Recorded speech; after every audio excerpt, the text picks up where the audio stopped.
out here. Whoa. Hey, all right, hi. How's it going, everybody? Just gonna put that on the ground, kick that over in about 4 minutes. Perfect. Hey, hell yeah. Give it up for the other comics you saw, huh? Not bad. So far, so good. Let's get into it. I apologize if my hair looks weird. I'll bet it does. I went swimming a couple months ago. And I've been very busy. Lots of meetings. There weren't any meetings, but on the way here, I did fall down a big hill. So that's why I'm out of breath and my knees are bleeding. So I'll be fine. I'm a professional. We did the shows yesterday as well. I'll be honest, one of the 2 shows did not go well, all right? People didn't like me. Dead silence the whole time. And then all of a sudden, I thought I heard one guy in the back clapping real hard. I was like, thank God, I've got a ride home. But no. Eventually I saw who it was in the back of the room. He was just packing his cigarettes really hard. So I'm glad. All I'm gonna say is if you're smoking, make it, maybe get those cigarettes ready after a punchline. That would be perfect. Let's sync it up. Let's not have some more confusion like yesterday. This is such a cool new spot, So I wore my good pants, obviously, but don't get too stoked because these are my bad pants too. Yeah, that's called having one pair of pants, y'all. I'm always a little surprised when people come out to see comedy shows, really to do anything, because it means you left home. Holy shit, that's tough, right? Being at home, one of the best things in the world. Not as much when you're younger, but as you get older. When you're younger, it's all about the going out. Oh yeah, there's a whole world of opportunity out there. Maybe I'll meet somebody. Maybe we'll have sex. Maybe the sex will be good. You're so full of hope when you're younger, because you're so young and stupid. Then you get older. It's about the going home part that gets you excited. That's me now. Halfway through the night, I'm like, oh hell yeah. Almost time to go home. I'm gonna eat so much stuff. You can't just stay at home though. That's the tricky part. You have to leave and then go back home in order to appreciate it, right? If you just stay at home all the time, you're fucking depressed. So you have to go out and then go back home. But yeah, hard to compete with home. You got all your stuff there, Netflix, Hulu. Somebody's paying for them, not you. But you've got the password. You got your pets at home, Cats and dogs if you're normal, other stuff if you're weird. Birds and lizards and shit. We know that those people are playing God, aren't they? The people with the whole assortment of exotic animals as pets. I feel like they're getting off on the power. Just gesturing out at their living room. Look at all the creatures under my dominion. I say who lives and who dies. They're getting off on it. Have a bad day, kill a couple fish. That's what they're up to. No dress code at home, Pants are optional at home, so that's cool. Not here. You had to wear bottoms to get into the show tonight. Or at least a long top. But not at home. Go Daffy Duck, Winnie the Pooh style, just a shirt. Or you can go just bottoms, whatever you want to do. You can have just your left sock on, whatever. Also, most of your drugs are at home, so that's another compelling argument for home. You got other sources of drugs, obviously, your pocket drugs, car drugs, backpack drugs. But the home drugs, typically the biggest and the brightest of the bunch. So, another point for home. Masturbation is on the table at home, so that's cool too. It's also off the table if you want. It's wherever you want to do it. You live there, so whip it out. If you have roommates, you can hash it out at the next meeting, but that's not till December. Yeah, fuck it. But yeah, I do appreciate that you came out. Sometimes after the show, people want to talk to me. That sucks. Show's over, let's go home. What are you doing? No, I like talking to people when they had a good time, you know, when they want to be nice. I'll talk to you for a while. Not too long, gotta get home. But sometimes after the show, people want to talk to me, but they want to be mean, and I never understand that. Could have just kept on going home, but some people feel the need to leave a face-to-face negative Yelp review for some reason. It's like, I don't have an account. What the hell? One time after a show, a guy called me a sheeple. That's typically a political insult if you go with sheeple. This guy, and I told him, I'm one dude. Sheeple is plural. What the hell? How can I be a whole group of sheep people? That's what that word means. Let's get it right. I'm just one sheep person. Just a lone sheep guy. I put the wool in individual. Anyway, forget that guy. He was mean and dumb. Not a good combo, if you ask me. Pick one if you have to, but not both. It's too much for most people. But he was a dumb guy. He didn't know the difference between good and well, so that's not a good start, you know? He was telling me how he grew up on a farm, and he said, we used to get our water out of a good. And I was like, wait, what? What? Yeah. I was like, I think you mean a well. And he said, shut up, sheeple. I was like, damn, again, he got me 2 times with the sheeple. That is definitely his go-to insult. Cut that guy off in traffic, you're getting the sheeple thrown your way for sure. But yeah, I don't know if Ben mentioned it, but dogs get in for half price. Bikes get in for free, so you can just throw a bike up there. Why not? We're having a bike drive. No. Count the DUIs on the staff with the... No, all right, that's presumptuous. I quit drinking a few years ago. I was too good at it, so I stopped.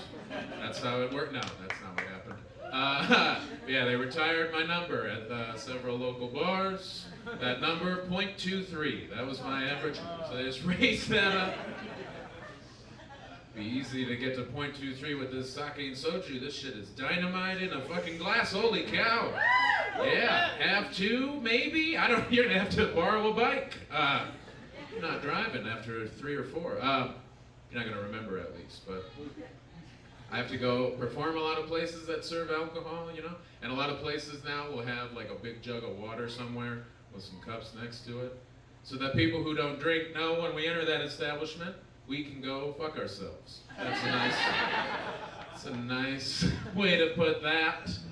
That jug of water's a note from the bar staff that says, hey, if you need anything, I'll be over here making money. But we've got the jug of water. I think there's some water in there. Who knows? Knock yourself out. Quit drinking, but I still smoke weed. I'm not a cop. I'm cool. That's what, you know, cool is a guy who's almost 40 who thinks he's cool because he smokes weed. That's a tough one. A lot of people say that marijuana is a gateway drug, and I actually agree with that, all right?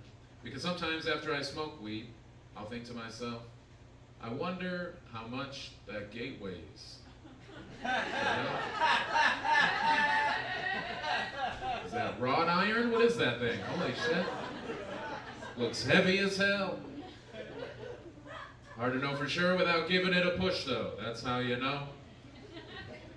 Otherwise, it's anyone's guess. We decriminalized mushrooms earlier this year. That was cool, huh?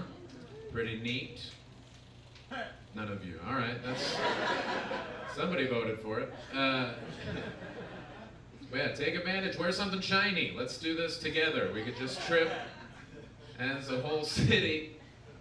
I think the reason that measure passed is because there have been some studies that show some good that can come from taking mushrooms. They can help people with stuff. A few different things. They're not just for looking at your hand in the park, apparently. There's like actual good that you can have, you know? These studies showed great feedback from people with depression. PTSD was also reported. They can help, mushrooms can help with that. Also, a study said they can help terminally ill cancer patients. So that's all good news. Hopefully we can do some good with them. But I will say this, be careful if you do mushrooms with any terminally ill cancer patients. That's a tough one. That's a tough one, yeah. I did mushrooms with a friend of mine who was sick. And halfway through, you know, he did the typical, holy shit, dude, am I dying? And typically you can tell your friend, no, that's just the mushrooms, you're fine. But I had to be like, yeah, you are, shit. I was hoping maybe you would forget, but you are, for sure. Not because of the mushrooms, though, because of the other thing. I'm gonna go change the music, I'll be right back. You're gonna be all right tonight, I think. We'll be okay. It would suck if he would have died and I had to call 911. I'm like, oh, hey, yeah, could you send a cop over here to talk to me for a few hours about my dead friend? I'm on mushrooms, it's gonna be the worst. That uniform is gonna fuck me up for sure. If you could send a detective, that would be preferable. Plain clothes. Maybe somebody from Vice. Some long hair would help. Tell you what, I'm not gonna be here. I'm gonna take off. This is what I'm gonna do. I'm gonna draw an arrow on a piece of paper. I'm gonna point that arrow at my friend. When the officer comes through, if the arrow is no longer pointing at my friend's body, some shit went down after I left. That's as much as I'm helping DPD tonight. Go help DP Does. Get some calzones, hell yeah. Me too, let's go. It's open late. Some sake and calzones, a little international cuisine. All right, doing things right. I got another quick joke about drugs. It's an impression. This is my impression of a snake on heroin. Ready? It's a snake on heroin because of jazz. How'd the snake do the heroin? Good question. Also, how is the snake snapping? Is another good question. I guess because of the heroin. But again, how'd he do the heroin? Must have had a salamander friend. They've got hands. That's a tough one too. When I tell those last few jokes, I have to be sure to start with the marijuana joke, or else the rest of it isn't as funny. Doesn't make as much sense. The marijuana joke is a gateway joke to the mushroom joke and the heroin joke. It's a slippery slope, those drug jokes. You start out with marijuana jokes, everything seems fun. Next thing you know, you're telling heroin jokes. Your family won't talk to you. Duster's a funny drug to do, huh? Anybody slurping on that dust? I live right off of Colfax, so my alley, very scary. Always terrified to take out that garbage. But not too long ago, I was out in that alley and I saw this dude was sitting down in my alley, and typically you don't pop a squat in a scary alley, you keep moving. This guy didn't have anywhere else to be. He was sitting there, he had a can of Duster in his lap, and that Duster can mess you up, you know? It doesn't just make your voice sound funny, it can fuck with you. So I wanted to make sure he was all right. He was a young guy. So I went over to him, I was like, hey man, everything okay? And instead of saying anything to me, he just looked up and took a big old plug off of that can of Duster. Just then he fell over a little bit, and he was out. And I was like, shit, man, pretty effective way to leave that confrontation.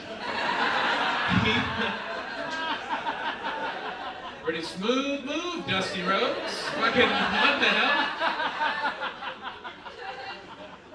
He didn't move at all, but he was out of there, you know? Like, that was impressive. He may as well have strapped a jetpack on and blasted out of there. Would have made a similar noise. Just he was just waving at him. I didn't have my phone on me, so I had to go back into my house, you know, so I could call 911, make sure he was doing all right. And so I came back out, and I had my computer keyboard ready to go, but there wasn't any more duster left in the can, so that's how it goes. Still got a gross keyboard, but hopefully Dusty's doing all right. I think he's a manager at Office Depot now. He's really upped his game over there. Gets my copies done eventually. I got married earlier this year. Anybody married? Married couples? Yeah, why not? Who gives a shit? We're all gonna die soon anyway. Might as well. No, it's nice. I like it. I like being married to my wife. I like being able to call my wife, because we dated for about 7 years. I got sick of calling her my girlfriend because she was an adult woman the whole time. Well, I don't know why we keep using boyfriend and girlfriend after 22. Let's grow up.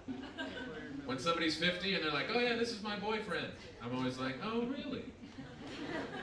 When did this little boy learn how to walk and talk and stuff? Look at him, he's pretty good. Did you help him with that? He's a quick learner. A lot of the terms we use are weird. I like husband and wife, classic. The other one's kind of lacking, typically. Spouse is a weird one. Who's using spouse? Out yourself. Nobody ever admits to it, and I appreciate that. Keep it to yourself. Spouse is too sterile to me, you know? It's not a lot of forms. So it feels very legal and medical. So if you're using spouse, I feel like there's not a lot of passion in that relationship. If you're going with spouse, neither of you are orgasming, as far as I can tell. You sound like you're under oath. You sound like you're testifying. This is my spouse. She's an adult Caucasian woman, 36 years old, 61 inches tall, 2 breasts, I believe. On the night in question, she had 2 breasts, Your Honor. Sound like a weirdo. I like partner all right, because it's not gendered, so everybody can use it. I like that about partner. A little bit easier to do if you got a hat on. Howdy, partner. That sounds good. That helps with partner, but personally, every time I hear somebody use partner, I think of a professional wrestling tag team partner. And that's not helpful. If you use partner, I'm putting both of you in face paint and tights, for sure. You're telling me how you met, and in my head, you're wrestling another couple inside of a steel cage in Buffalo. So that's just a big old waste of time and energy. Significant other is pretentious, I feel. Right? You too. It's a lot of syllables for somebody that you're kind of banging. So I don't know if I like significant other. I feel like in a few years we're going to start hearing the term insignificant other, and that's going to hurt some feelings. But it could be a useful term, you know, if you hear insignificant other, you know right away that's just a, short-term relationship. They're just having fun, nothing too serious. So it could come in handy, you know. You bring somebody new to Thanksgiving, you're like, hey everybody, real quick, this is Dale. He's my insignificant other. Kind of a piece of shit. Don't worry about getting to know old Dale. He will not be back for Christmas. He's got Netflix and Hulu and a cool dick. But other than that, fuck Dale. He thinks dragons are real. People could appreciate that. Everybody could appreciate it, except for Dale, probably. He thinks dragons are the cause of global warming, so fuck Dale. Let's leave him in 2019, is what I'm saying. I appreciate being with my wife because we have a good thing going. And I've been in some bad relationships. We all have. Unless you went from homeschool to arranged marriage, that was bad. But you've got your own issues. So we've all had some bad relationships, I bet. Hopefully you're not in one now. That's no fun. My first relationship was a rough one. My first girlfriend was in high school. I was in high school too. We were both in high school. I gotta say that different, that's for sure. We were in high school, and everybody in our high school knew this girl as the Marilyn Manson girl because she always wore Marilyn Manson shirts. You might have had a Marilyn Manson girl or boy in your high school. There were a few of them going around in the 90s. We were all scared of them, most of them harmless. Just wanted to smoke clothes and be in theater or whatever, but yeah, that was my first relationship. And I should have known we were doomed because I was more of a Korn, Limp Bizkit, System of a Down boy. So we had a real Capulet Montague situation. It's Romeo and Juliet, if you're not laughing. But we did not work out, unfortunately. She cheated on me a bunch, and that's never easy to deal with, especially in your first relationship, so that sucked. There was even a rumor in our high school that she had one of her ribs removed so she could suck a bunch of other guys' dicks. And it's like, how do you deal with that? There was also a rumor that she was Paul on the Wonder Years, but people don't remember that one as much as the rib thing. That's a narrow audience for that joke, I know. If you're laughing, we went to high school around the same time, definitely. That joke is for the classes of 96 through 2002. Yeah. Go Snakes, or whatever. Go Hawk Stings. I don't know. That would be, let's just have one gross abomination that combines all high school mascots into one terrifying. Look at the creature under my dominion. That's what we don't. We don't have a god complex. If we were bowing down to an octopus chicken god of some kind. Anyway, getting off message. I should have dated 9 Inch Nails girl, is what I learned from my adventures. Yeah. The scars would have been physical instead of emotional. 9 Inch Nails girl. 9 Inch Nails girl didn't listen to Trent Reznor's music. She just had long fucking nails. So.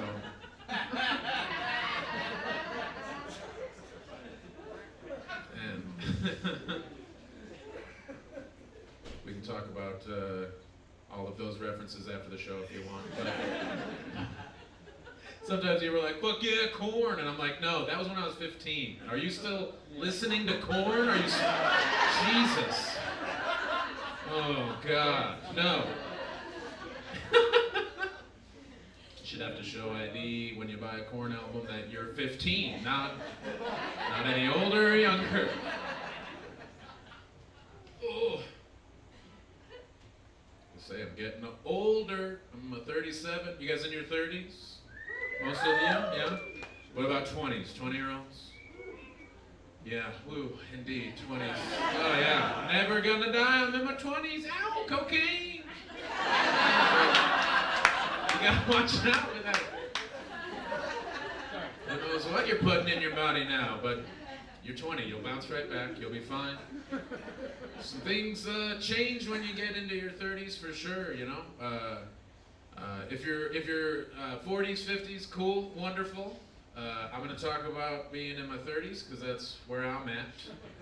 You would think I wouldn't have to say that, but after a show once, this guy comes up to me mad and he's like, hey man, I'm 53, a lot of us are in our 50s here, seems like you could have talked about being a little older. I was like, I'm 37, what the fuck? How could I? I'm not there yet, so I can't talk about that. He said, maybe in 20 years I'll talk about being in my 50s. How about that? He said, in 20 years I'll be in my 70s. I won't give a shit. I was like, well, all right. Sir, I don't think we're going to be friends, is what we're learning here. But yeah, some things do change as you get into your 30s. One thing I've noticed for sure is there's less 69ing, and that's unfortunate. Yeah. If you're in your 20s, live it up. 69 in your car after the show while you can, because it goes away. I don't know exactly why, but I think it has something to do with a heightened fear of big old leg cramps. I think that's the main culprit. By the time you hit 30, you've had some big leg cramps, ruin an evening or two. And it is ruined, you know, there's no coming back from a big mid-69 leg cramp. I don't care who you are, The night is over. At that point, you can't just circle the room real quick and pick up where you left off. Oh.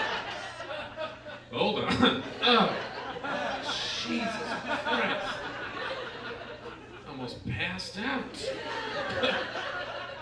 Anyway, where were we? No. Don't ever do this above another person. Nobody wants to see Daddy Long Hands coming down on it. Well, yeah, so you 69 less, but the good news is there's some other number-related sex moves that you do instead. So there's a bright side. There's some other options. Instead of the 69, like 66ing is pretty fun. 66, that's where you and your partner fall asleep on your side at about 11:30. Maybe midnight if you had some coffee, if you really went crazy. You typically fall asleep while watching Law & Order SVU for some reason. Why do we do that? Or Bones or Criminal Minds, there's some other options. As long as there's terrible murder involved. We put that on right before we go to sleep. Oh, no, they killed him. Oh, good night, honey. What the fuck? I got sick of watching SVU, man. I got sick of seeing the name of the guy who made all the Law and Orders. What's his name? You guys know his name. Dick Wolf. What the fuck? The show is scary enough, Dick. You gotta see this terrifying name at the beginning and end of every episode? Dick Wolf. Oh, God. It doesn't have to be Dick Wolf. Go by Richard, you son of a bitch. But no, Dick Wolf, real big. I don't care if you're picturing a dick that looks like a wolf or a wolf that looks like a dick. Either way, it sucks. So yeah, I stopped watching. Sometimes if you're the second six in a 66, the little six is what I like to call that one. If you're that one. Sometimes you fart on your partner's knees in the night, and that's fine. To be expected. That's a dirty 66. So you can throw that in there now and then. Another good move is 68. The 68 is where you fall asleep on your side and your partner stays up in bed with their arms crossed, pissed. That's another good one. That's a few times a month in your 30s. You're 68. Their arms are crossed and their legs. They are nimble and furious. You're fast asleep and they're just staring at your unconscious body. Trying to figure out the best way to SVU your ass. That's a good one. The last one I'll tell you about is another good one. There's some other ones, but I want to leave some mystery out there for the 20-year-olds. You'll figure it out. But yeah, the last move is a 61. In a 61, your partner falls asleep on their side, and you try to lay very still next to them and jerk off without waking them up. That's a tough one, but you gotta try, you know? You shouldn't go to another room in shame. That's not fair to you. As long as you don't wake them up, you should be able to do what you want over there. You paid for half of that mattress. Fucking your half. Best part about all three of those moves, the 66, 68, and 61, is there is 0% chance of a big old leg cramp. So keep that in mind. This is my favorite job I've had doing comedy, you know? It's tough. You have to make sacrifices. You got to do a lot of different things to try to make it work, try to get by. Like I said, good pants, bad pants. Little things, they add up. I'm hoping to make some money with a new product I've invented. Should be available soon. It's clear mustard, so I'm excited. It's mustard that's clear. I don't know if that was clear, but that's what it is. Some of you are wondering why. I'm a man of simple pleasures. I want to be able to eat a hot dog while wearing my favorite shirt. You know? That is a fool's errand at this point. Too risky. You don't want to get a mustard stain on your favorite shirt. It's not going to come out. So I'm here for you. It'll be in the mustard section, not the sanitizer section. Calling it ham sanitizer is what I am. I stepped on it. That's fun. we sell enough hand sanitizer, you have to have a follow-up product. And I do clear mayonnaise. We're calling that I Can't Believe It's Not Semen. And that's not going to be for everybody. Could make a fun gag gift. Oh, God. I almost gag every time I say it. I've also done some commercials. Those can pay well, but you know, you can also get in trouble if somebody that works for the company behind the commercial, if they look you up online, you know, sometimes they'll look at your social media and you can get in trouble. Like one time I was supposed to do a commercial for a toothpaste company, and that did not happen because I think somebody that worked for them went on my Twitter, found an old tweet that said, "Fuck toothpaste." Wake up, sheeple. Fuck toothpaste. I use sheeple. I couldn't believe it. I said, from now on, I'm using new food to knock the old food out of my mouth. We don't need toothpaste. So yeah, scrub those Twitters, folks. I also wrote a pilot for a TV show, so maybe that'll get made. You know, that could be exciting. The show is about Hitler when he was in high school, but don't worry, it's going to be fun. I set the show in the 1990s, you know, that was a good time. So we got Hitler in the 90s. It's a fish out of water story. It's a classic. That fish is Hitler, but other than that, pretty classic move. So it's Hitler in high school in the 90s. I'm calling it my so-called conf. So if you see that on Crackle, just really wanted to see Hitler with purple hair, so I did that. That's another one for 96 through 02 for sure.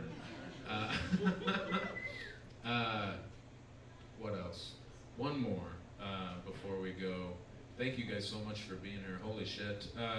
Almost time to go home, so you know I'm excited. Oh, I gotta do another fucking show. Already had a couple LaCroix. Danielle behind the bar. Danielle, no more LaCroix for the late show. I gotta pee up here. But I've done all of my jokes, so now I have to tell somebody else's. That's a weird move, but I'm doing it. No, I'm kidding. Did I do the hand sanitizer joke? I'm kidding. LaCroix doesn't have alcohol in it, so I'm completely aware of how hard I'm bombing right now. Isn't like my typical closers, and that's fine. You guys are classes of 95, classes of 2010, you're all over the place. I was saying how this is my favorite job. My first job was terrible. Worked in a mall, selling Jinko jeans. You guys remember those? Oh, God. This was the late 90s, so they were flying off the shelves. Not so much today, is what I would think. Show a pair of Jinkos to a youngster, to Gen Z, they would just get upset with you. Like, what the fuck? That's one pair of pants? That's an irresponsible use of denim, all right?